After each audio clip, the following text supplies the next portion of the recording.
ইতিহাস সৃষ্টি করে মহাকাশের উদ্দেশ্যে রওনা দিয়েছেন বাংলাদেশের নভোচারীরা।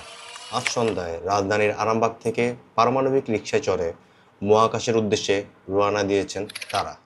বাংলাদেশের টেসলা সম্পর্কে আপনাদের খুব ভালো ধারণা আছে, এটা আমি বিশ্বাস করি, আপনারা খুব ভালোভাবেই জানেন। গরিব অসহায় রিকশা চালক বলে প্রতিদিন তাদেরকে ছাড় দিয়েছেন, কিন্তু এখন কিন্তু সেই দিন শেষ। তারা কতটুকু অসহায় সেটা আজ বনানীতে দেখিয়ে দিয়েছে। প্রথমত, তাদের এত বড় সাহস কীভাবে হয়েছে যেখানে তারা অবৈধভাবে রিকশা নিয়ে সারাদিন বিভিন্ন জায়গায় যায়, যেই জায়গাগুলোতে বা যেই রাস্তাগুলোতে তাদেরকে চলাচল নিষেধ, সেই জায়গাগুলোতে তারা প্রতিনিয়ত দাপিয়ে বেড়াচ্ছে। এই অবৈধ কাজের পর তারা আবার ট্যাক্স দিয়ে যারা মোটরসাইকেল চালায়, বাংলাদেশের গভর্নমেন্টকে যারা ট্যাক্স দিয়ে মোটরসাইকেল রেজিস্ট্রেশন করে চালায়, তাদের উপরে হামলা। আজ থেকে গরিব বলে রিক্সাওয়ালাদেরকে ছাড় দেওয়ার দিন শেষ। আর এই যে রিক্সা চালকেরা একজোট হয়ে বাইকারদের মারধর করলো, মাথা ফাটিয়ে দিল। বাইকিং কমিউনিটি এত ছোট না যে এখন একজন বাইকারকে রিক্সাওয়ালা থেকে মার খাওয়া লাগবে।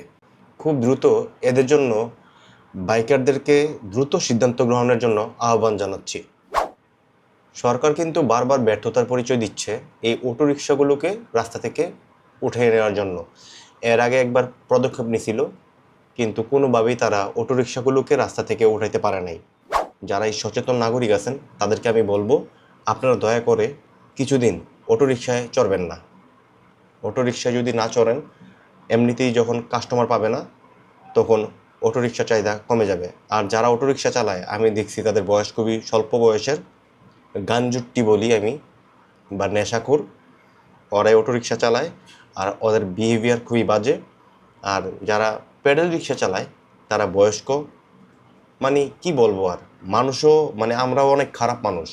দ্রুত যাওয়ার জন্য আমরা এগুলোকেই সিলেক্ট করি, একটু আরামদায়ক রিক্সা হইলেই আমরা নিয়ে যাই, কিন্তু এটা আমরা খেয়াল করি না যে ওরা যে আসলে কতটা সমস্যা করে, কতটা প্রতিবন্ধকতা সৃষ্টি করে এই রিক্সাগুলো। তবে যাই হোক, কথা বেশি বাড়ায় লাভ নাই। আমাদেরকে সচেতন হতে হবে, সরকারকে সহযোগিতা করতে হবে, এবং অটোরিকশায় যেখানেই আপনার অন্যায় দেখবেন সবাই একযোগে প্রতিবাদ করতে হবে, কারণ ওরা হচ্ছে মূর্খ, গানজুট্টি। ওরা যে কোনো মানুষকে আপনার এই যে বনানীর বাইকারদের মতো মাথায় আঘাত করবে। তবে আরেকটাই বিষয় দেখলাম যে হেলমেট পরে কিভাবে ওরা মানে অটোরিকশার ড্রাইভার হয় আমি জানি না। মানে ছাত্রলীগ কি এখন আবার অটোরিকশার টেসলার ড্রাইভার হয়ে ফিরে আসলো?